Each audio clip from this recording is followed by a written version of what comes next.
It's time for all your binge-worthy pop culture news. Welcome to Up and Adam. Good morning, good morning, good morning. Hi, welcome back to Wake Up and Adam. This is officially my fourth episode of this. I think it's an episode, fourth show, whatever you want to call it. Guys, good morning. I hope you've had your coffee, your tea, your espresso, whatever you need to wake up, because bet your ASS, I have had mine. Now, guys, we are back today to talk about hilarious workplace, I guess, just moments that have happened to us in the past. And I have at least 3 stories I want to share with you. Of course, we're going to talk about some Bravo scandals as well. And then at 11:30 a.m., Jason and I are going live on my channel to recap last night's episode of The Real Housewives of Orange County. So I went ahead and I pinned that link up at the top of the live chat. Make sure you guys go click the link, smash the like button, and show some love. And speaking of smashing the like button, if you haven't done it on this video yet, make sure you do that as well, because I'm not dropping my video until we hit 150 people in the room. I think that's fair. So this is a subscribers only live chat. If you're not subscribed, get subscribed. Don't forget to hit that notification bell. And well, with that, I say let's get started. So guys, again, actually, let me see who's in the live. Wow. Good morning. Adam, thank you for your energy in the morning.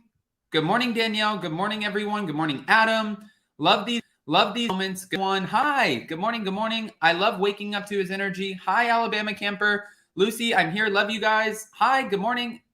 All right. Guys, 80 people in the room and only 2 minutes in. Go ahead, smash that like button. Now, when we're talking about hilarious workplace situations, I told you guys that I almost burned down a restaurant when I was in high school. So in this situation, what happened was I was working at a place called Panera Bread. Now, I asked you guys in the live chat which restaurant you thought it was. And since I've talked about Ruby Tuesdays so much, you guys said Ruby Tuesdays. That was the main vote. That was not the actual place that I almost burned down. What happened was there was this really, I have to say, this guy, and I hate using the word annoying, but this guy was extremely annoying. He would walk up, and mind you, I was 16. I just got hired at Panera Bread, and I was the only guy behind the counter who was taking orders.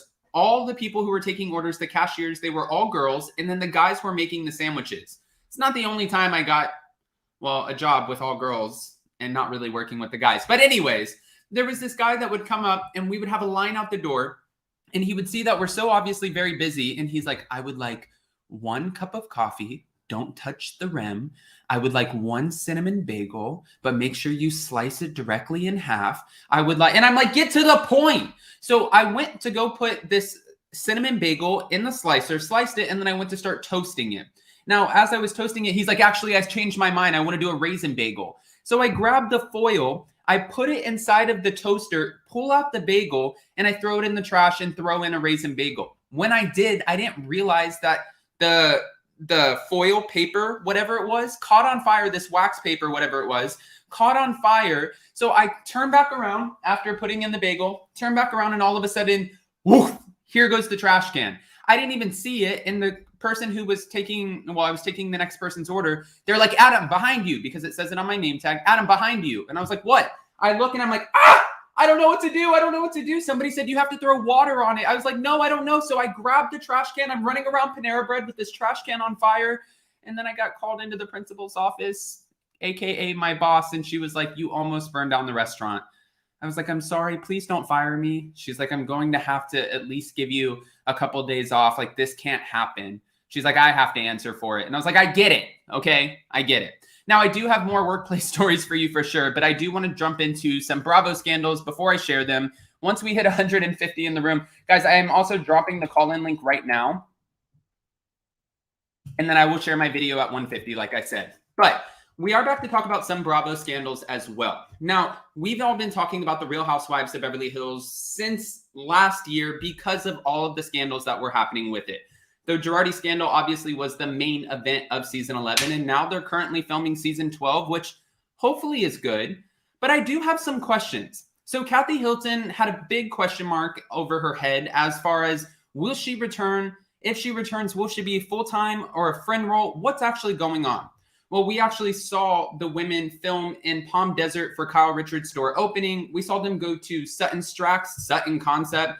We saw them do a ton of different events, even at the Andaz Hotel where I stayed when I went to LA in December. And it was a really awful experience. But we saw them film all these different, scenes and no Kathy Hilton. We were hearing that it was because she was maybe filming Paris in Love, which there's a new episode on Peacock today, but maybe because she was filming Paris in Love, but I didn't know if I was buying it. And then I started piecing things together. So when I did my interview with Kathy Hilton, I was talking to her about, well, the lady started filming. Are you excited? She's like, I didn't know they were filming. I said, yeah, they filmed your niece's bat mitzvah, Portia's bat mitzvah at Kyle Richards' house. And she's like, oh, I went to the beginning. I went to the, I guess, let's say, the church part of it, the actual ceremony, but I didn't go to the party because I wasn't feeling well. So I opted out of that. And I thought, okay, so maybe that was just over your head. You missed it. But then I'm thinking in my head, no, actually, if I'm just playing like, let's weigh this out and see, this is total speculation.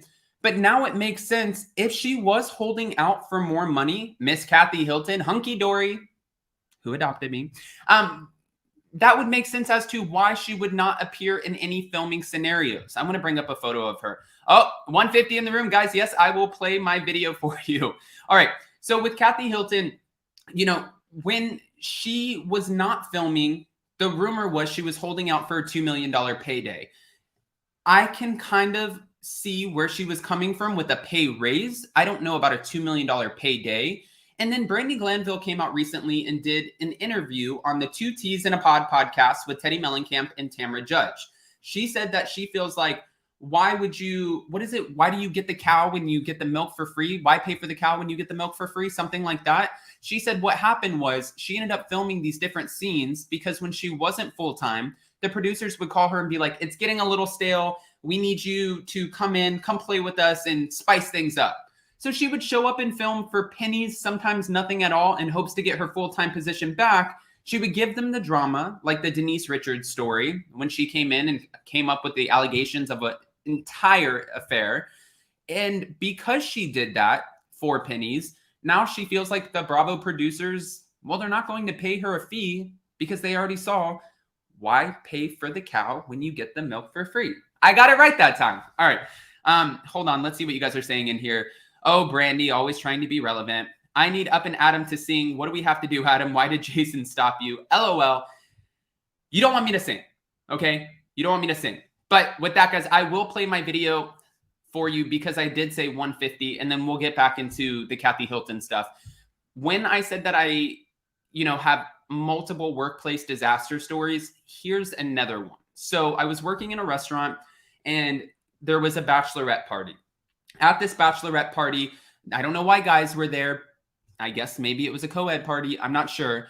But they ordered shots. They ordered a round of shots. I went to go give the shots to the party. You have to carry them on this little board. I went to go give the shots to the party and hand them out with a sparkler. And all of a sudden, when I went to go give the shots over, I went to hand the sparkler and I saw that the shots poured over onto this guy's lap. So for some reason in my head, I thought, okay, the shots dropped. Why don't I just drop the sparkler too? That's exactly what I did. I don't know how this did not connect for me, but again, here's the video.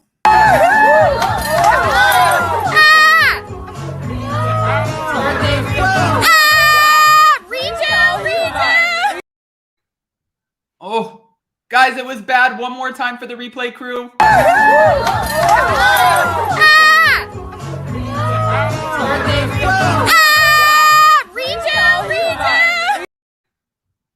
Okay, so yes, guys, that happened. I still have more disastrous workplace stories, guys, especially when I was in high school and going into college. I would do anything for $1 at the time. I would serve. I would work as a cashier. I bagged groceries at Winn-Dixie, worked at Ruby Tuesdays, another place. I think it was Macaroni Grill or something. I'm not sure. I have another story about that. But let's get back into Kathy Hilton. I'm so curious to see what you guys are saying. Lucy said, guys, oh my God. Oh my gosh. Stay away from fire. What kind of tip did you get? My tip was to stay away from fire. That was my tip. Okay, Lucy, Susie, hi. All right. Oh my gosh, that was a disaster. You made his day memorable. Yeah, I did. Noella needs a tall drink. I agree. And we will be back to talk about Orange County at 11:30, like I said. But getting back to Kathy Hilton, what I wanted to talk about was now we're hearing rumors that the women are pissed. they're irked because Kathy's coming in, she's commanding a higher paycheck, and she's still getting that friend role. So imagine how Dorit Kemsley feels, or Lisa Rinna, Erica Girardi. Imagine how any of them feel, especially Erica, putting her life on the line with all of this legal stuff. At any moment, if she says the wrong thing, it could be held against her in court. She's not making $1 million a season. So if she's putting herself out there like that, how does Kathy Hilton get to come in their eyes? I mean, in my eyes, I get it. But in their eyes, how does Kathy Hilton get to come in and command a $2 million paycheck, or even over $1 million? It doesn't add up for them. So in that, I mean, I kind of understand. Now, could Crystal Kung Minkoff, or should Crystal Kung Minkoff be upset if she's getting paid less? No, because she started at the same time with Kathy Hilton. And even though she's full-time, Kathy Hilton has like that Denise Richards, okay, she's a celebrity, let's pay her more because Bravo will pay for the name and the fame and the following. And with Kathy Hilton, it still comes with the following. Bravo knows that their show, Paris in Love, Paris' show where she's getting married to her now husband, Carter, is going on Peacock, because obviously Peacock is an extension of NBC. So they know what's going on with that. They know how much notoriety she's getting. She already has the Hilton name, and maybe if they're lucky, Paris Hilton will film a scene. And of course, Paris's fans will all be all about that too, which raises the numbers. So when you get the ratings raised, well, you get the paycheck that matches it. I do want to know, though, from you guys, 190 in the room, I want to know, what are your guys' thoughts about this? And do you think that the women have any right to be upset with Kathy Hilton's payday? Also, how do they even find out? I mean, I don't know how I could even ask that question, because technically we've talked about this multiple times and the blogs run wild with it, but it's not like the women actually see each other's contracts. So unless you're going out and you're saying, you know, here's my contract, look at this, this is what I'm making, haha, then what's the point? You know what I mean? Like, how do you actually know what the legitimate numbers are? You wouldn't. And I have a feeling, because Kathy Hilton does like to talk in, is it short-winded tone? I don't know. She likes to talk in like code. She's like, well, you know, they offered me a contract, and, you know, and when they did, I was like, you know, and then after that, they came back and, you know, so that's that. And that's what happened. It's like, no, we don't know. That didn't give us anything.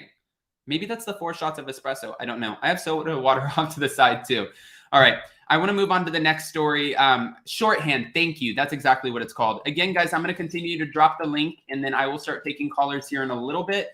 And I want to hear, if you guys have a workplace disaster story, please share it with me. I can't wait. Shirley said, when I was 21, I spilled a jar of margarita mix over a customer's table. They made their own negotiations. They messed up.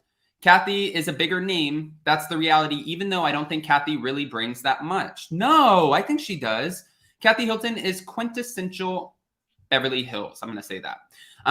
Tinsley's opinion said no, because she helps bring in the ratings, and it was evident last season she was exactly the comedic relief that we needed. That's what I'm saying. So when we're talking about and trying to weigh it out, if you look at Real Housewives of Beverly Hills, like every Housewives franchise has to have sort of a villain, someone who tries to be a mediator in some sense, like a Garcelle Bouvet. You need somebody who is just going to throw everybody's business out there and be reckless and then apologize later like they didn't know what they did, aka Lisa Rinna.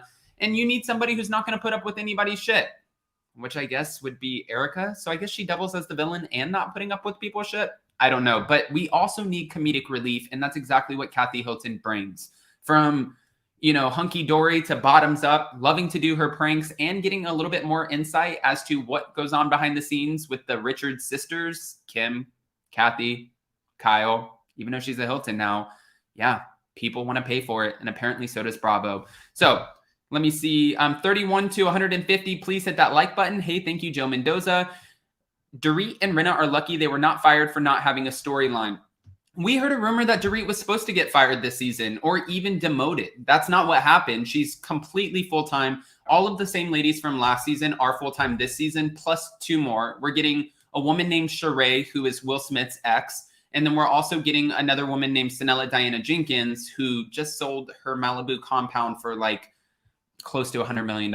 So at least we're getting that opulent lifestyle. We're getting the wealth. And speaking of opulent lifestyle and wealth, well, maybe, or lack thereof, I want to bring up my next topic. So we all know, again, that Erica Girardi is going through it. Is she dating? Is she not? Is somebody filling up her love tank? I don't know. And hopefully we'll find out on season 12. But what I do know is new year, new her, new hair, new business. That's right, guys. Pretty Miss Hair is here, and the ratings, at least the reviews, are in. People are not happy with Miss Girardi. Now, let me bring up a couple photos of her in this new extension line. She looks pretty. It looks good. Here she is getting her hair done. This was obviously an older photo. Here she is again. But she's charging $710 for these clip-in extensions. For me, personally, I've never had clip-in extensions. Always something that I've wanted to have, but I never made my way down to get them. I guess I didn't make it to the store. I don't know. I've just never had them. And my sister always had clip-ins, and I never really liked them because my sister would go to school with me. Oh, she's probably watching this and like, you're an ass. But we would go to school, and sometimes when she would be... I'm going to sound like the worst brother ever. Sometimes when she would, be a jerk, like one time she was shaving in my car, and I'm like, you don't shave in my car. I just got a brand new car. My sister's shaving in the back seat, and I was like, don't shave in my car. I'm not going to say her name, but don't shave in my car or else I'm going to kick you out and you're going to have to take the bus to school. And she's like, shut up. And we were siblings, so we would just argue back and forth. And I remember we were walking into high school, and I saw behind her clip-in was like hanging off the back of her head. And I was like, maybe if you weren't an ass to me in the car, I would tell you that your clip-ins are showing, but I'm not. I know it makes me sound like a bad brother, but guys, that's just simply sibling rivalry and family love. So I've never really liked clip-in extensions unless somebody wears them who knows how to wear them. I even had a friend come visit recently in Florida, and when she did, we would go out to restaurants, and I was showing her the town, and I could see her clip-ins, and it was so obvious. And I understand the idea. It's like makeup, right? And who am I? I'm not a guru. I'm not a beauty guru, so you can't count on me for this. But it's like putting on makeup, I feel like. You don't want it to look like you have a pound of cake on your face, and then your neck is a different color, and you have an orange line, which sometimes my sister would have that too, and I wouldn't tell her. God, I'm awful. Or, you know what I mean? It's like that you don't want to see it. You just want to know it's there. Okay, it's fine. You have makeup on. We can't really notice. It looks natural. Same thing for hair extensions. If you put them in, the whole idea is to make it look like you have longer hair. Like it's a great quality extension. You couldn't tell the difference unless I saw you yesterday. You had short hair, and then today your hair is 6 inches longer. Then obviously I would know. But I don't think the point of it is to know when the person is walking around and you see a piece, like a clip piece hanging off, and they look all jagged and whatnot, unless maybe I'm wrong. Thank God I'm an only child. Yes. The Dark Magician, $700. That looks like a $32.99 at the most. Okay. Sibling, LOL, so funny. Yes, family love. Your sister is going to beat your... Yes. Yes, I know. I know. Them extensions look like they are about $45 wholesale. Ugh. All right, so that was the whole point of this conversation where I was going on my little rant. The point was, when she launched this, she was super excited. This is her new business. And mind you, Erica right now has pretty much lost everything except her gifts. And I say that because she told the court, allegedly, or somebody told the court, that Erica Girardi doesn't want to give up her Hermes, Chanel, Cartier ring, nothing like that, not to help the victims, only because Tom Girardi gave them to her as gifts. That's not community property. So aside from that, she doesn't really have much of a bank account from what we know at this point, unless there's something you guys know that I don't. So it would make sense that she's going to start a new business. She has to figure out a way to maintain this opulent lifestyle. It was expensive to be her at one point. Now it might be expensive to be her in a different way. Legal fees. Ouch. But my point is, of course she's going to go out. I thought she would do a tell-all book. And I'm guessing right now, because she's still in, going through this legal process, still dealing with the courts, she's not going to be doing a tell-all book or speaking her truth until all of this is over. When she does, I have a feeling that's going to be a New York Times bestseller. They'll probably make a Lifetime movie out of it. It'll probably make her a shit ton of money, but that day's not today. In the meantime, she has to figure out a way to pay for this $9,500 a month rental. She has to figure out how to pay for glam for the show, pay for her designer clothes. She can't wear the same stuff. She's not going to do that. We haven't seen her do it before. So it makes sense to do an extension line. but I don't think you should price gouge the shit out of people. $710, or is this just a specific luxury market?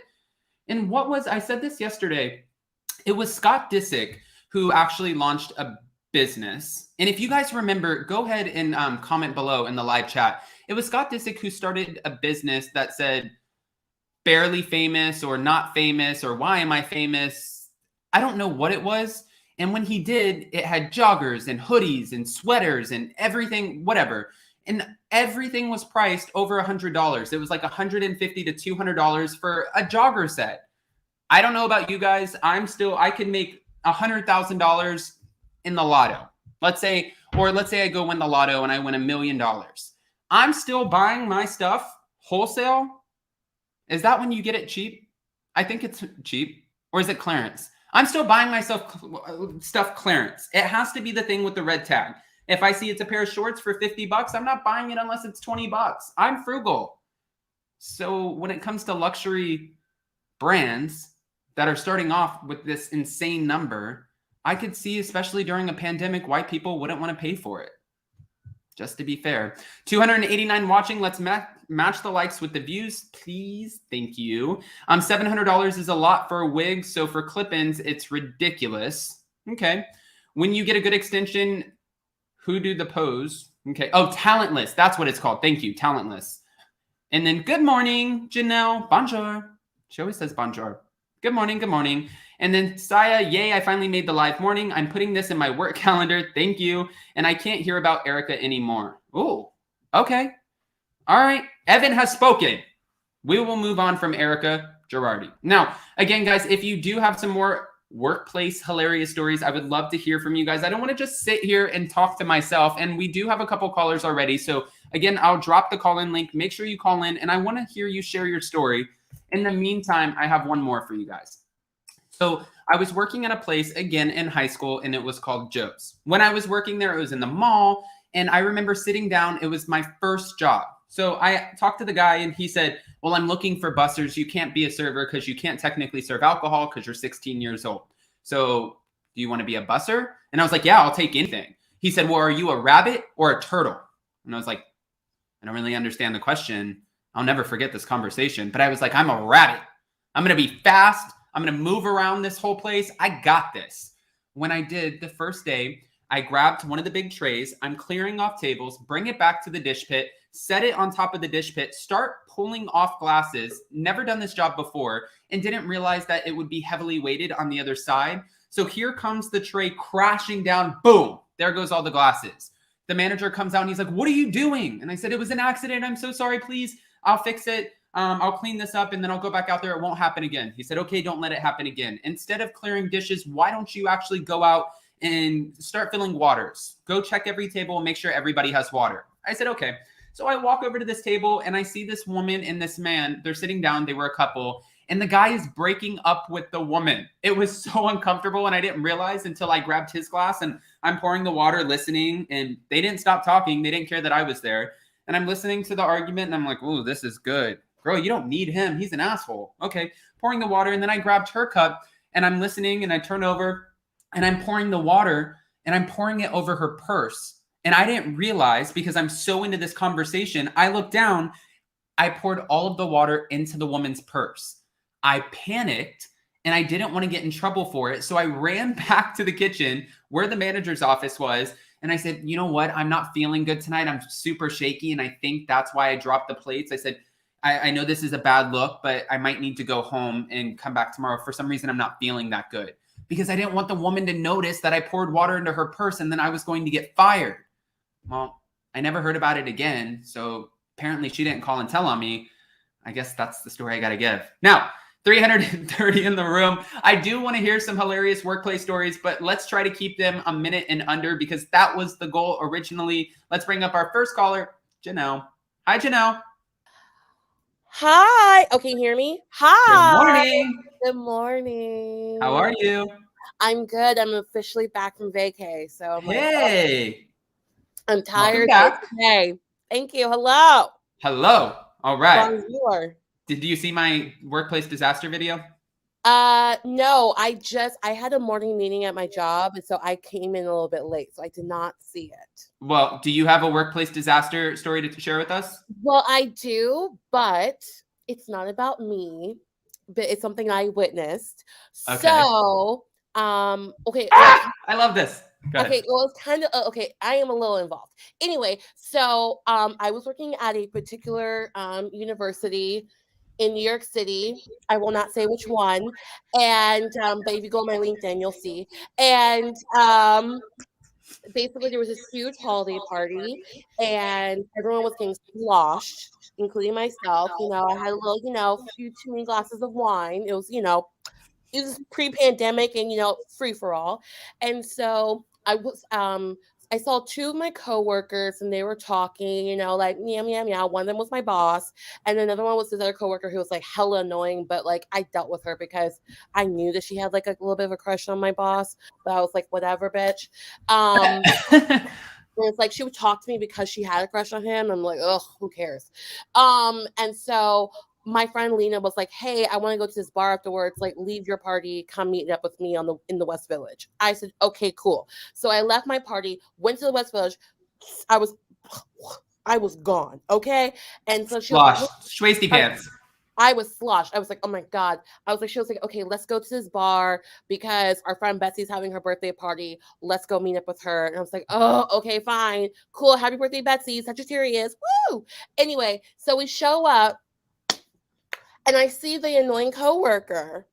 And I'm like, oh, why you here? And she goes like, oh, a bunch of us decided after the holiday party to go to this part. It was like a huge, imagine like a huge German beer hall. I don't know if it's still open, but like it's one of those type places in the West Village. And so I was like, okay, cool. So then I go to the bar, minding my business, getting my friend Betsy a birthday shot. I turn around. I see my boss, no joke, making out with one of the college students that was on the student council. On student council at the school that I worked with, and they were making out. And are they not allowed to do that? I don't know. I mean, they're both adults. I mean, have you never wanted to make out with your professor or somebody from a college? One, they're either ugly or they're gay. So no. Oh, that could be a problem. I mean, both of those could be a problem for you. I went to acting school, so. Oh, yes. Okay. It's making sense. Okay. Yes. And so they're making out, and I'm like, oh my God. And then the coworker comes up to me and she's drunk and she goes like, he's making out with so-and-so. I go like, yeah, girl, everyone can see her. Everyone can see them. What's that? She goes like, I'm in love with him. I want to break up with my boyfriend of 10 years to be with him. And now he's making up with another chick. What am I supposed to do? I said, stay with your boyfriend because he don't want you. Yeah, and grass is not always greener, friend. Right. Okay? And I was like, do you know that my boss is Dodo the bird? Like, he is dumb as hell. Why would you want to date him? He's not even that cute. And she was like, no, but I'm in love with him and I want to be with him for the rest of my life. I said, girl, you've been with somebody for 10 years. Isn't that good at home? And she was like, no. And she goes like, what am I going to do? And so then she starts to make a beeline for my boss to start making out with him. But then his sister happened to be there and was watching the make out. And then she gets in between her and she's like, no, you're not going to make out with my brother. And I'm like, ah! And then okay. And then the sister sees me and she goes like, who are you? And I'm like, oh, I'm so-and-so's assistant. And she goes like, come with me. And she takes me to the bathroom and she goes like, all these women are constantly throwing themselves at my brother. Like, what women in the office are throwing themselves at him? I said, I don't know. I mind my business and get my paycheck. My name is Bennett and I ain't in it. And she goes like, I need you to get so-and-so away from my brother right now. I was like, okay. So I was like, homegirl, we need to go back to Queens. I mean, you go back to Queens. I'm going back to Brooklyn. You need to mind your business because the sister's about to get my ass because if I don't get your ass, it's going to be a problem. And she was like, but I'm in love with him. I said, bitch, you drunk. Bitch, you drunk. And so then I put her in a taxi because Uber wasn't that big yet, and I put her in a taxi, sent her to Queens, and then my friend Lita was looking for me the entire time. She was like, "Where have you been?" I said, "Girl, It has been the most. It's been the Lucy craziest Susie said, hour "Oh of my my God, this life. is a soap opera." And I was like, girl, it's been the craziest, like 45 minutes to an hour of my life. She was like, what happened? I told her everything. She was like, girl, you better be careful at work because you in danger. I said, yes, I am. And literally that Monday afterwards, everyone comes creeping in and it's like, so Janelle, so what happened on Friday? I said, I don't know what happened on Friday. Okay, code of silence. Code of silence. All and right. she was like, I mean, this bitch was crazy. She's the same one who had like a bottle of tequila and vodka in her office and would drink it in between meetings. So, I mean, it is what it is. But so that's my workplace disaster story. It didn't necessarily happen to me, but I was witness to it. And, you know, it's all on the internet because I don't like, fuck those people. I don't care about them. I don't work with them no more. Well, Janelle, I appreciate you calling in and giving your workplace story, at least somebody else's workplace story, because that's exactly what I wanted to hear. I know we have a few other callers, guys. I'm going to go ahead and start bringing you up. Janelle, thank you so much for calling in and helping me start off my morning the right way. I love seeing you in the morning. Also, I've been part of the replay crew because last night I got in and I was watching some of the I watched Monday and Tuesday's episode. Listen, drink your espresso. Be yourself. Thanks. Yeah, guys, don't try to limit me on my espresso. Okay, do what you got to do. Thank you. You. Okay. Thanks, Janelle. I appreciate that. You're welcome. Listen, only person who got to worry about is Jason. If Jason's fine with it, then boom, pow, done deal. All right. I appreciate that. Janelle, hopefully you'll be around for Orange County. We will be back today at 11:30 a.m. Eastern. I'll be listening. I'll be back. See you soon. Bye. Bye. All right. And for Janelle, since Janelle did come in last minute, I did want or later into the live, I wanted to play the video again of my workplace disaster before I give you guys another story and then talk about some Tamra Judge stuff because she's putting Orange County on blast. Here it goes. My workplace disaster. Sorry.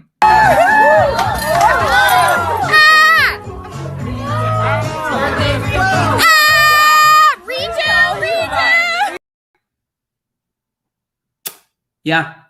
Again, guys, that happened. Okay, so I wanted to move on. Again, we have more Bravo stuff to talk about, but of course, I just thought about another workplace disaster story. How much trouble can young Adam get into, well, before he gets to YouTube?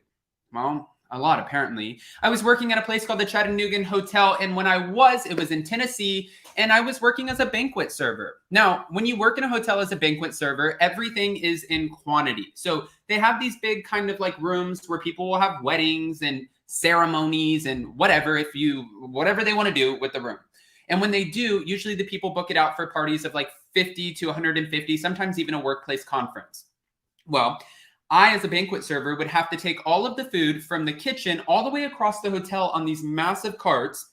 And one in particular was this really cool kind of cart where it had the little salads. It was the first, I guess, entree, the first part of the meal, first course. And you put the salads on and it holds 150 salads. And then you push the rack around. Well, before the room, you had to go down this ramp. And I was pushing the rack down the ramp, but pushing it this way instead of pulling it with me, because that would have been the smart thing to do. And when I'm pushing it, I see the woman come out, the one who's organizing the event, and she's looking and she's like, you can put those off to the side. And I was like, okay. And for some reason, as I was talking to her, I wasn't paying attention. So the like rack caught speed going down the ramp and the whole thing fell over. 150 salads ruined. Broken plates, stuff everywhere. The guests were starting to arrive. Everybody was coming in. And here goes 150 salads all over the ground. If I didn't think I was going, I thought for damn sure somebody's firing at him. But I've thought that at a lot of different jobs. I can't help it. Sometimes shit happens. But that's another workplace disaster. Now, speaking of disasters, I want to talk about some more Real Housewives of Orange County because we will be back again, like I said, at 11:30 to recap the episode. But there's some stuff that's being said. Now, Tamra Judge came out on her 2 T's in a Pod podcast. Again, the most strange duo ever. And she was talking about Noella Bergner, which I thought her last name was Bergner. It's Bergner. If you guys watch What Happens Live last night, at least that's how Andy Cohen says it. She's talking about her sit down with Nicole James. If you guys don't remember in the episode, they sit down and she's crying because her husband is divorcing her. When she's crying, Nicole is so uncomfortable. She's like, get up, come on. We need to get you out of here. Let's go. And we all thought, well, Nicole, that doesn't seem like you're a really great friend. I have a photo of it right here too. You're not coming off like a very good supportive friend. And this woman, she's just crying. She's losing everything. She's losing the private jets, the home in Puerto Rico, the lavish lifestyle, the dungeon, the sex dungeon. I mean, wouldn't you be upset if you were losing your sex dungeon? I guess I would have to learn how to say dungeon before I could be upset about losing one. Anyways, Tamara went on this podcast and said, I know what really happened in this scene. And when she's talking about it, she said Noella actually showed up, gone to the wind. She was trashed, wasted, and Nicole was already embarrassed the minute that she arrived. And while she was there, she was drinking and drinking. More drinks were like, it was just constantly flowing. And she said that, well, Nicole went up to producers and literally said, I can't do this. This is embarrassing. I still have to live in this town after filming this. I don't know how long I'm going to be on the show. I don't want to film with somebody and make a spectacle out of myself. This is beyond. So on the podcast, Tamara shared, she said, and so Nicole was like, you know what? When you have that drunk friend and you're like, okay, sit down. Okay, get up. Let's go. It's sloppy. Nobody wants to be around it. Now, Nicole apparently told Tamara that she didn't want to film with Noella, that she didn't consider her a real friend, and that Noella has some backstabbing moments to come when it came to Nicole James. Nicole was originally brought on to be more than a friend of the show. She was supposed to be a full-time housewife, and there was a lot of speculation as to why she did not make it in as full-time. One of the biggest rumors was because Heather Dubrow had her ousted after the whole rumor came out, and it wasn't really a rumor, it was legit, where at one point, years and years ago, Nicole James was suing Dr. Terry Dubrow over a botched boob job. I thought, okay, that makes sense. Heather Dubrow introduced Nicole to the group. We saw that. Her first scene ever filming was hiking with Nicole, and that legitimately was the first scene of the season. And she brought her in. You're talking about her husband's business. Yeah, of course Heather Dubrow is going to have you ousted. Look what she did to Kelly Dodd. You talk shit, you're on the outs. For some reason, Bravo really wanted to invest a lot of time and money this season into the revamp in Heather Dubrow. They felt like Heather Dubrow could, well, bring the season back, do it justice. And I don't think they were wrong. I think season 16 right now is killing it. I think that season 15 was a shit show. The ratings were awful. Nobody wanted to see. I mean, even a train wreck in itself, Bronwyn Wyndham Burke, if you think about her storylines from season 15, it was beyond at this point. We have domestic violence, sobriety, and now all of a sudden you're leaving your husband, your Brady Bunch of like 20 children, and you decided that you wanted to share with the world that you're a lesbian. So congratulations to Bronwyn, but I think for the viewers, it was so much to keep up with that people were like, we can't do this. At this point, we don't know what we're doing. What is your storyline? You're all over the place. And she did have a couple moments where people couldn't necessarily relate to her. That's a problem. When you're a housewife, usually 9 times out of 10, what they look for, and I know you guys are probably going to make fun of me for this because right now it looks like in order to be a housewife, the credentials are like, get arrested, have a lawsuit, be indicted on 2 counts of fraud. Like it seems like you have to be almost like a convict or a villain or a felon or something with an N at the end of it. Arrested in? I don't know. You have to be something. I don't know what it was, but originally when they started the Housewives, it was relatable. That's what you had to be. Relatable, but with an opulent lifestyle. Like we get to see you in your mega mansion, but also your husband, you know, is stepping out off to the side and you might go through a divorce. So we're trying to, you know, showcase that because there are women and men out here in middle America who are also going through divorces and they can relate to that. But when you brought in Bronwyn's story, I feel like not a lot of people could relate to her I mean, she was all over the place. She wanted her cake and to eat it too. I want to be a lesbian. I want to move my girlfriend in, but I don't want to lose my husband because we're such a good team and I want my husband to continue paying for my life. So thank you, Sean. I'm going to keep him around, but I'm also going to have my girl over here. It didn't make sense. Nobody could relate to it. It was almost like sister wives or something. Sean didn't want a sister wife. He just wanted his wife. Does that make sense? Okay. Guys, 320 in the room. Go ahead. Smash that like button. We're 40 minutes in. I have another thing that I want to go on a rant real quick and complain. I talked to you guys. Oh, Angela A. Up and Adam, you're the gift that keeps giving. A person, object, place, or thing that is constantly full of surprises and never fails to impress. Giving happiness, joy, and providing endless entertainment. Hey, thank you. Convict or con? Yes, I agree. I mean, no judgment. I just feel bad. Couldn't watch after that. I agree. It's the same thing. Adam, any good quitting, firing stories? I have a really bad one. Yeah, I can share it. It's fine. I have a bad story where I technically quit. And then after I quit, my boss said, you're fired. But you can't fire somebody after they quit. It's like one of those stupid lines out of a movie where it's like, I quit. You can't quit. You're fired. Okay. I was working at Ruby Tuesdays. And when I was supposed to work a double. Now, I already made plans to go visit my parents because it was my little brother's birthday. So I said, and I put this in the books, that I am not working a double. I will work the first part of the shift. Somebody called in sick. It's not on me. Well, midway through, I had the manager come up and say, okay, well, let's say Mary called in sick. So we need you to stick around. Sorry, you can't go anywhere. It's really not up to you. It's not an option. I'm not asking you. I'm telling you. I was like, no. I put this in the books 2 weeks ago. I'm leaving. She said, if you leave, you don't need to come back. Let me just say that. And I was like, fine. Then I quit. She's like, you don't quit. You're fired then if you're going to walk out like that.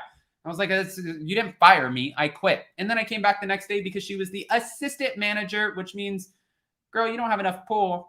And I came back to the manager. Her name was Rhonda. And she said, Adam, you're not fired. Sit down. Be quiet. Angela was just in her feelings. Sorry, Angela, but you couldn't get rid of me. So that was kind of my quit firing story. Now, again, I wanted to go back on my tangent. And this is about somebody else, somebody we all know in pop culture. When I talk about her, you guys either love it or you hate it. You're over her or you're here for her. But no matter what, we're still talking about her. Adam, did you ever meet Jiggy? Yes, of course I met Jiggy. I met Jiggy millions of times. How many people have destroyed 150 salads? It's agreed. Adam gets the prize. Yeah, okay. And no, not Mary Cosby. She wasn't working with me at Ruby Tuesdays. Don't be silly. Okay, so my rant is about this. How the hell in 2021, at the end, when we thought this year, last year, it can't get any more crazy. Then we find out Kim Kardashian and Kanye West are getting a divorce. That made sense. Kanye West is out here saying, I'm running for president. He put out the personal business about Kim Kardashian and her pregnancy. He was really making a spectacle out of everything, that was going on in their personal life and private life. And that's not how the Kardashians roll. While they might share what's going on in their private life, they're executive producers of their own show for a reason. So sometimes when we get scenes and we're like, oh my gosh, Khloe just got cheated on. I can't believe they aired that. That is because Kris Jenner, Khloe Kardashian, Kim, Kourtney, they all sit down around a table for hours and hours, and they decide what footage goes in and what footage goes out. It's very different than the Real Housewives. For example, Jen Shah's arrest. If it was up to Jen Shah, we would have not probably gotten any of that footage. But it's not up to her. She's not an executive producer. It's one of the many reasons that when every year the rumor comes out that Kris Jenner is going to be joining the Real Housewives of Beverly Hills. No, she's not. She doesn't have control. She's not going to join a show where she has no control. And mind you, they can't pay her enough. I mean, if they're struggling to pay somebody $2 million for a season, how the hell do you think they're going to afford Kris Jenner, who signed a 3-year deal for $100 million for her and her family? And I'm willing to bet for the 3 years, she's making a lot more than $2 million this season. But back to my rant, even more, how the hell did this happen? What is the appeal here? Am I totally missing something? Kim Kardashian and Pete Davidson, I heard the rumors at first. We've seen them together after the SNL stint. And I wondered, is this true? Well, then we saw photos of them holding hands. But is this a publicity stunt? And then we hear, they got into a private jet and jetted off to the Bahamas.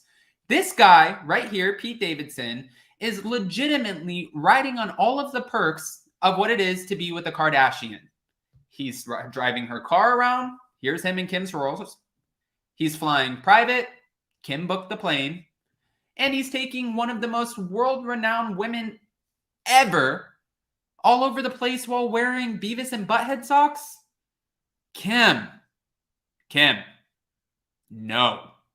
And I don't understand, too, Pete Davidson makes a living off of making a complete spectacle and a joke of dating these different celebrity women. Like when he was with Ariana Grande, and he's like, I'm living in a $20 million apartment, like winning.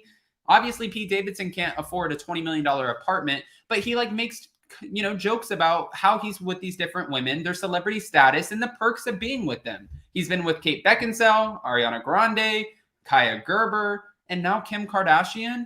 And obviously something's going on. We've seen the photos. We know that they're together. When I hear rumors that it's getting more serious and Kim is going to let him meet the kids, I don't necessarily buy that, because I feel like that's some shit that you would see on the front of People magazine, just like next to the photo where it says, "The Queen's husband has risen."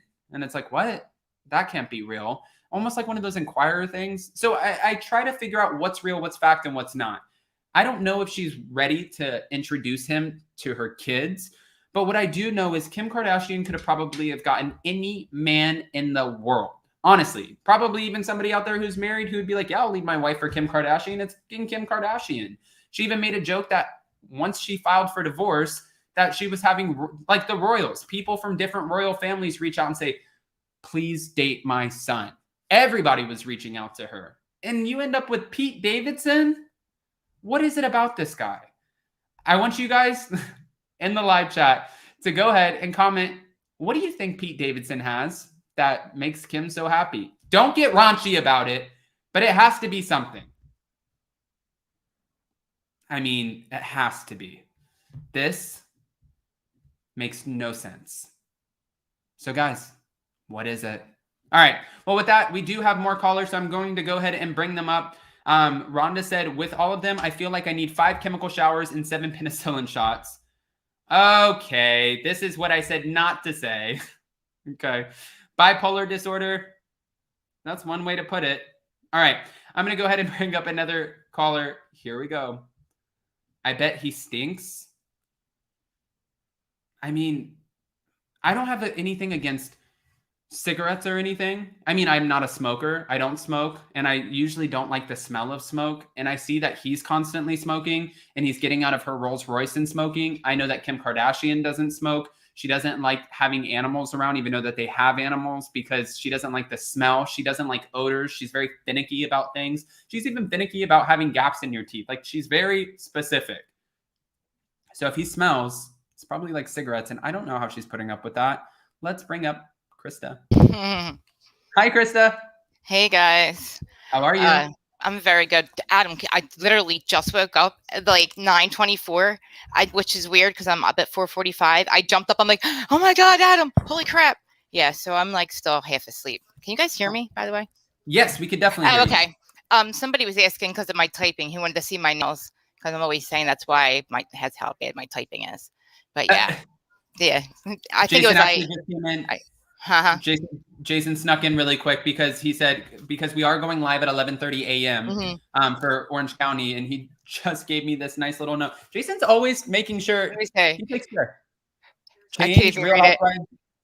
Oh, and that was another thing. I wanted. Okay, let's just get into. All right, my story I know is definitely not as bad as the ones I've been telling you, but this is why I was blocked by Jackson, fired by the place that we were at. So I worked at the casinos because I live in, Jersey. So everybody worked there. That's how we ended up seeing, this is back 2013, right? So this is how we saw the group, the Vanderpump group, which was, we shall not say his name, but you know who I'm talking about. JAX. So, through the night, yeah.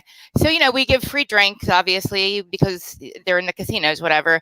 They're in the VIP. We're all hanging out, and, we're taking pictures and selfies, and he has absolutely no problem with it the entire night. So as the night goes on, he says at one point, I forget, where the F are we at again? Oh, F in Dirty Jersey. That's why I forgot where we were at. So I turned around, and I was like, what, you piece of trash? He goes, oh, yeah, you too, Jersey trash. So me fighting with Jax. He called you Jersey trash, just not even knowing you? Oh my God, he's horrible. He said that listen, I have my own stories with Jax and my own interactions, and I've never personally gotten along with him. And if you said something to him right now and you're like, well, what about that Adam guy? He'd be like, I don't know who that is. And I know he would, because he's exactly. And it's like Ryan Bailey sees exactly what I see in this guy. But anyway, that's like, I got fired. Bailey. Me too. That's how I got blocked by Jax. Because I was like, F you, dude. I'm posting whatever I want.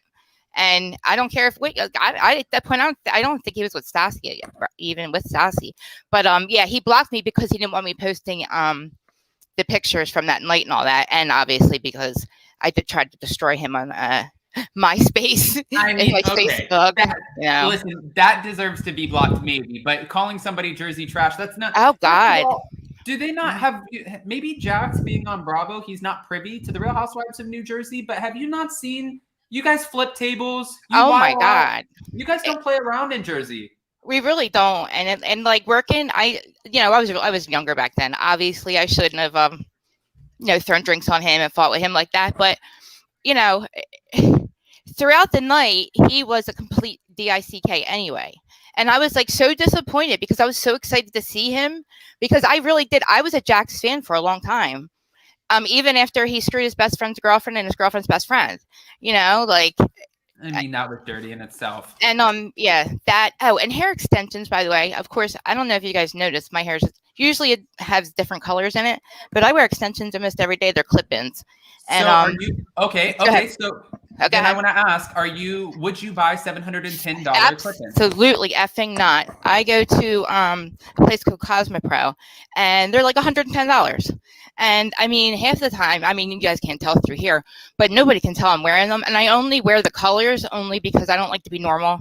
So like my normal color hair is black. I like to be. I don't think I have.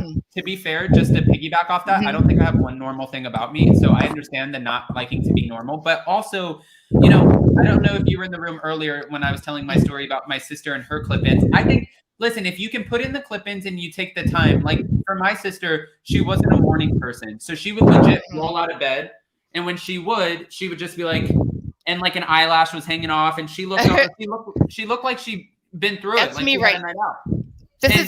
I woke up like this, literally. Like, you look good. My sister would look like my sister's extremely pretty. She's great. She just had a baby. I love you. But she, she is beautiful. I saw her pictures. And did you? Yeah, on Instagram, I think. If it's your sister on Instagram, yeah. I don't know if I post them on Instagram. They always ask me. My family always says, "Why don't you follow me?" I'm like, "On what?" Oh, you don't even follow me. Wait. I don't follow you. No, I don't think so. I'm not sure. I checked the other day. I was only checking because I was like, I was really embarrassed after we hung up yesterday, after the live. I was like, man, I'm an open book, and living in New Jersey, people know who my family is. So it doesn't bother me around here. What I was unaware of is what people think about me around the country. And that's kind of what happened last year. So yeah. I felt so bad. I didn't want you to lose any kind of anything just because you're affiliated with me being on your channel. No. Oh my gosh. No, not at all. And honestly, that's how I live in my head. I'm sorry. And I do want to say this too, because I always get messages on, Instagram and Facebook. Oh, sorry. It's okay, guys. I told you I'm a disaster. That's why I break stuff out of order. But I always get messages and people are like, Adam, I'm messaging you. And this is kind of a sad story. And I felt like, the worst person ever. And I'm not trying to make this a dark mood or like a heavy mood. A Kristen mood. Yeah, no. But, when my friend passed away recently at the end of November, I had a really hard time because I felt like I've been so immersed in YouTube and work. And working for me, it cures my anxiety. And I kind of check out of the rest of the world. And sometimes it's hard for me to keep up with everything that's going on with my family, my friends. So I took that really hard. I've been so selfish. I've been focused on YouTube. Well, yesterday I called my dad. My dad's a twin. And I was talking to him and I went on this 15-minute rant about veneers. I really want veneers and I can't find the right place. And do I want them? Can I afford them? I was going on this whole rant. And when I went to get off the phone, he said, hey, don't forget to call your uncle Danny and say happy birthday. And I was like, I said, Dad, he said, you forgot. And I said, Dad, I didn't forget. I haven't looked at a calendar. I thought today was January 4th, not January 5th. He said, it's okay, son. You forgot. He's like, you forgot, you're busy, but this is one of those moments where it's you need to pay attention because time's going to pass you by. And I was like, damn it, man. So I felt so shitty about myself. But then I turned around and I was like, wait a minute. When you checked me into school one time, you put my birthday backwards and said I was born June 7th and not July 6th. So you messed up too. And he was like, okay, fine, we're even. I was like, oh, thank God. But I really got to make up for this one. This was really bad. That's like kind of the same thing. Like if my house is like you were saying about OCD, like if my house isn't organized, I feel unorganized because I am bipolar. I do have all those things that you guys would talk about, whatever. So like me waking up and running in here is like freaking me out because I know there's dishes in the sink, like stuff like that. Like it freaks me out when things aren't like organized. But see, I'm kind of the opposite. If I pass dishes in the sink, Jason always makes sure that there's no dishes overnight. So there's never any in the morning. But if I pass them in the sink and it's like mid-afternoon, I'll like sneak past the kitchen and go into my studio. And I'm like, okay, well, I'm filming. So if you got, are you doing anything right now? He's like, I'm getting ready to do a show. And I'll say, when? He's like, 30 minutes. I'm like, okay, you got the dishes. He's like, bitch, what are you doing? Last night, my husband, he even said, okay, so he's like the most amazing man ever. So, I just woke up. He knows I'm going to be freaked out because I wake up with him at 4:45 when he goes to work. So I just noticed that he left me a very nice note saying that, don't worry about everything. Because I left him a note yesterday saying, I apologize. I've been doing the YouTube too much. I feel like I'm not paying attention to you. Oh, I love you too. I was apologizing. And like, even with my family, as much as yesterday they were like, oh my God, what are you talking about? They were a little upset that I talked a little bit about us, but like, they're the most amazing people in the world. And even with my friends at this point, they know, like, if we're busy and we don't talk for a couple of days, they have lives too. We all have lives. We're married now. So like, they're pretty understanding. And, and the thing with being a convicted felon and being bipolar as well. I never thought that would be, well, convicted felon, obviously I couldn't work for the school system any longer. But being an addict and all that and bipolar and all that, like I was a success. Unfortunately I was an addict, but I worked for a mortgage company for 10 years. And it wasn't up until like maybe 5 or 6 years ago where it all actually caught up to me. And, it's hard because you would think like, if you saw me on paper, there's no way that you would want to even be my friend. It looks really bad. But like now that you guys get to know me, you understand, like I spent the last 7 years working on myself just so I could be even just be present enough to do this. You know what I mean? And so I feel, go ahead. No, I was just going to say, I feel like you're kind of hard on yourself, like we all have things that we go through. And even like, as like a kid, I gave my parents so much hell because they were divorced and I was running around and I was doing whatever I wanted. And just like I was such a little smart ass and like a little punk. And, each one, I have so many brothers and sisters and we all have done different things.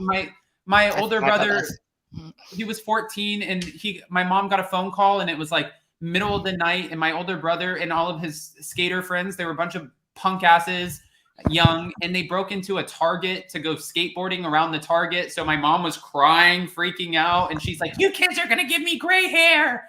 And it's like, we all have different things that we go through, but we learn from them. And I don't think that we should necessarily, it shouldn't be pinned on us, especially you, without you telling us all of that stuff about you, obviously you're confident enough and you've dealt with it. You've done the work because you're willing to talk about it. And usually people who don't want to talk about something it's because they want to avoid it. And it's something that they still probably deal with. So you're owning it. It's your truth, but nobody has the right to hold that against you. You still get to be you. You know what it is too? Like I've always been an open book because even now I've come so far that I'm actually proud of who I am. I didn't love myself for a long time and I am very hard on myself. And listen, last summer, okay, so I was bullied obviously in school. I was like the weird kid in school because because of my mental illness and all that crap. So last summer, getting bullied at age of 43 is what put me into this headspace that I'm in and like knocked me back down again, where I was like, wow, I forgot what people would think about me around the country. Like that people aren't from Jersey and like aren't going to understand. Like when I talk, I'm really laughing half the time when I'm talking crap on Jax because really it's a deflection. And I was a deflector, projector.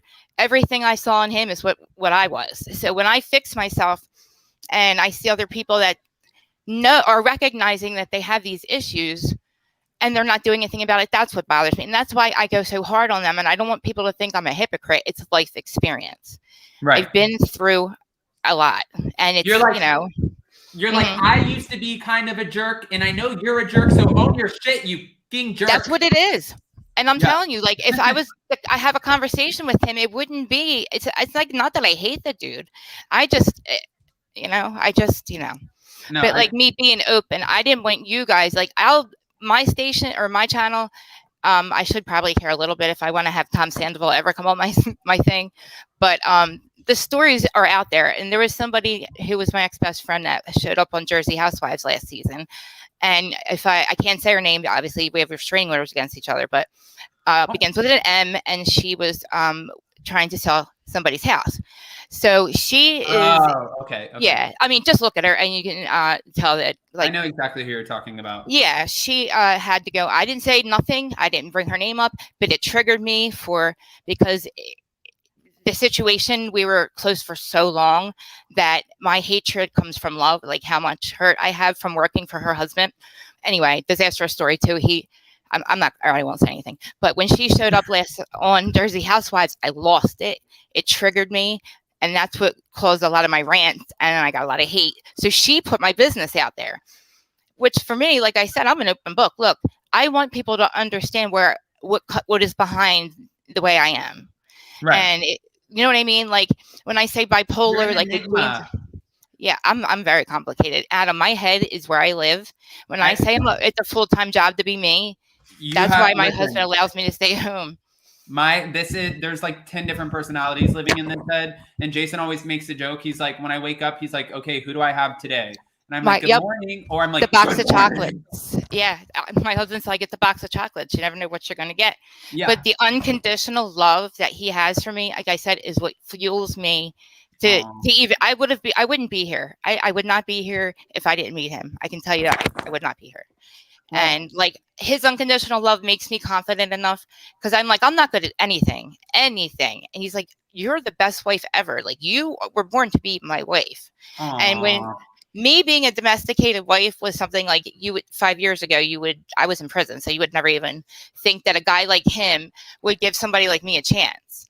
And I was skeptical. I told him not to marry me 1,000,000 times. No, Krista, we're going to start doing exercises every day and we are building our confidence because you have to just know there's one Krista. So it doesn't matter what you've been through. You deserve everything. Happiness, somebody who's going to love you. You think sometimes I don't think in my head why doesn't Jason just leave my ass? I'm nuts. But I would never think that either, Adam. And now I'm getting to know you and like I love it because I feel like you're like my humility is like when I tell you I spent $1,500 on my wedding and didn't have to, it's because I am frugal. I like labels, but I will not pay for them.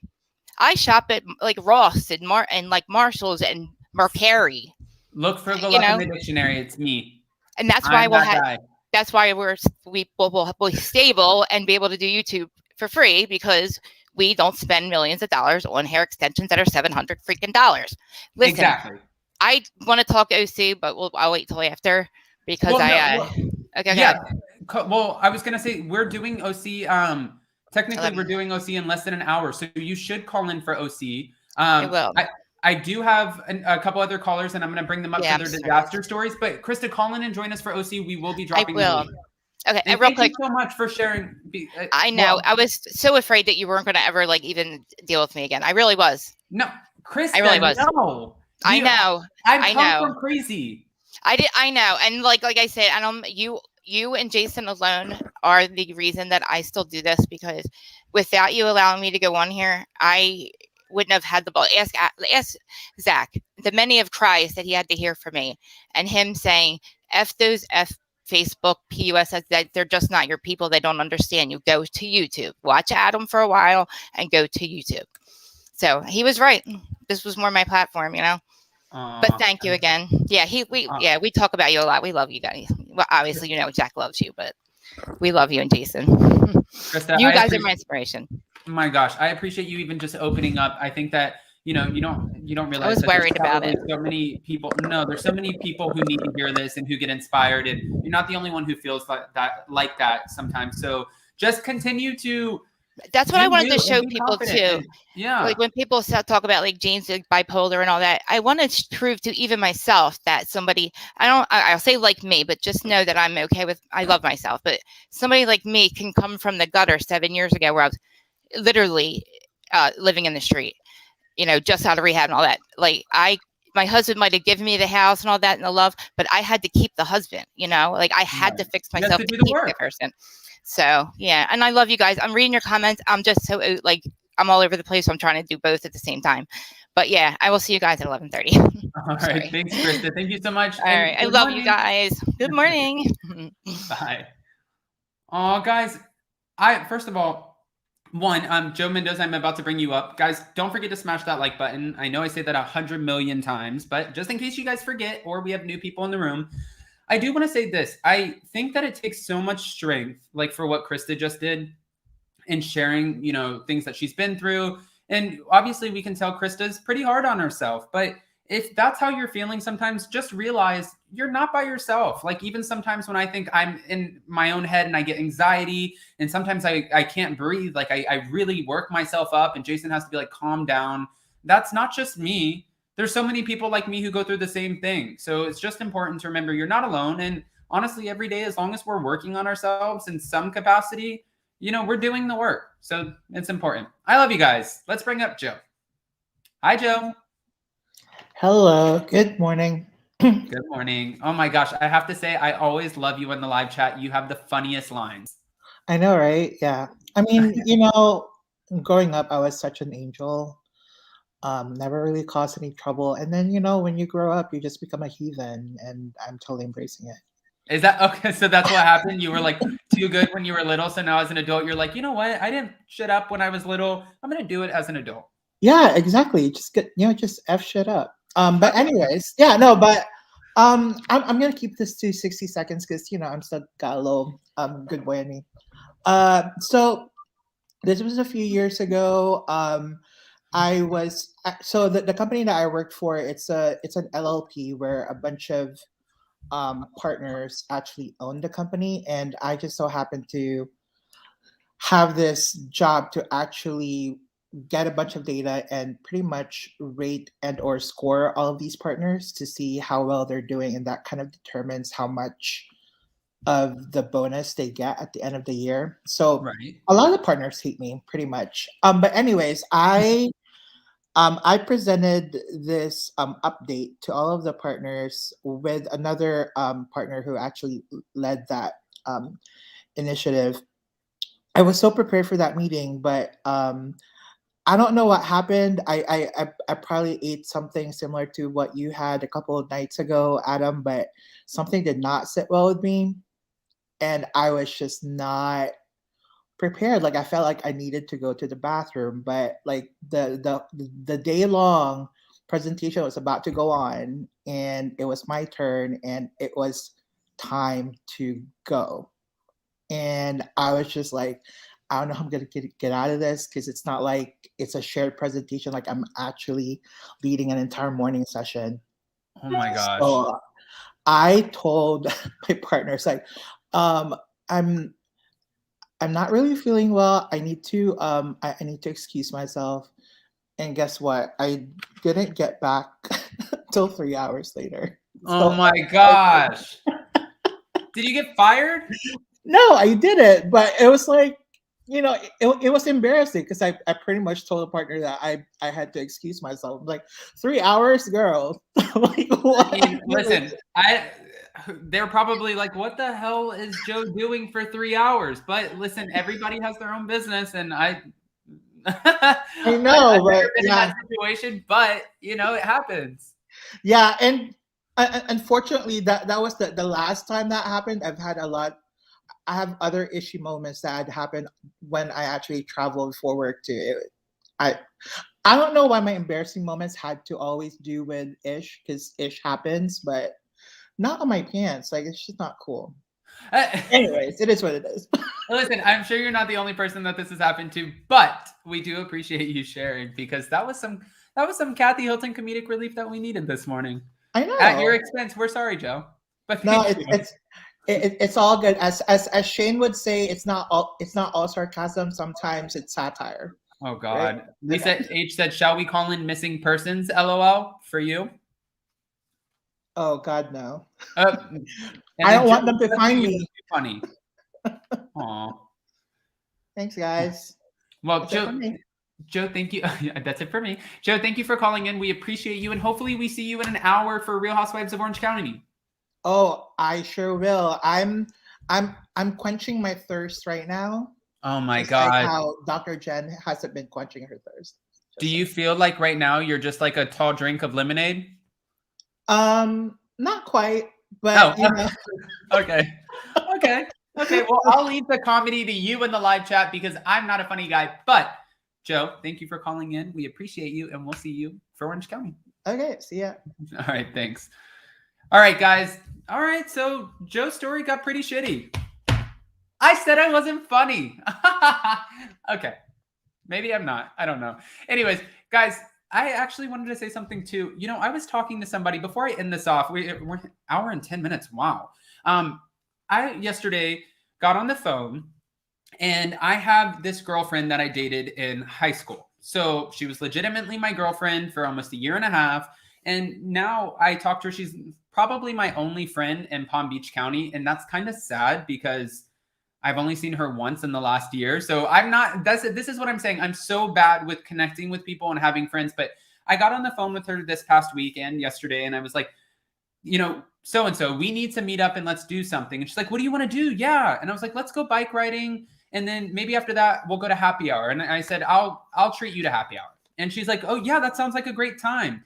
And then I called my parents and I was talking to my parents about it. And then I was also on the phone with my brother and they're like, how can you be friends with your ex-girlfriend? I was like, I'm gay. I could be friends with whoever. She obviously knows at this point. I felt like she knew in high school. She used to always ask me, and why not? Now I feel like we have things that we can laugh about. I actually introduced her to Jason, and her and Jason got on really well, which I was surprised because there's nothing more awkward than meeting up with an ex-girlfriend 10 years later and being like, hey, do you remember our amazing high school sweetheart stories? Well, the whole time I liked guys, and this is my fiance. So cheers. Let's get a glass of champagne. I don't know why that story was relevant. Anyways, guys, like I said, we will be back at 11:30. Over 300 people in the room. Smash that like button, show some love, and thank you for waking up with me. Thank you to all of our mods. Thank you to all of our callers. Thank you guys. You're the best. Alabama Camper. Oh my God, Adam. Ugh, yeah, I know. I'm a bad friend. I'm telling you guys, but I'm trying to be better. And yes, Rosemary, thank you, Adam, mods, guests, and everyone for supporting Adam's channel. And thank you so much to Krista Marie for being so vulnerable and open. That's not the easiest thing to do. So when people are, I just hope that we can all be super respectful. I actually like holding something in my hand. Jason brought this little card that said change the live from 11:30 p.m. to 11:30 a.m. I like holding something in my hand because I feel like Andy Cohen with some notes. Like, let's do this reunion and shit up. That's how I feel. But maybe that's the espressos. Anyways, guys, I'll see you so very soon. Bye, guys. Love you. See you later.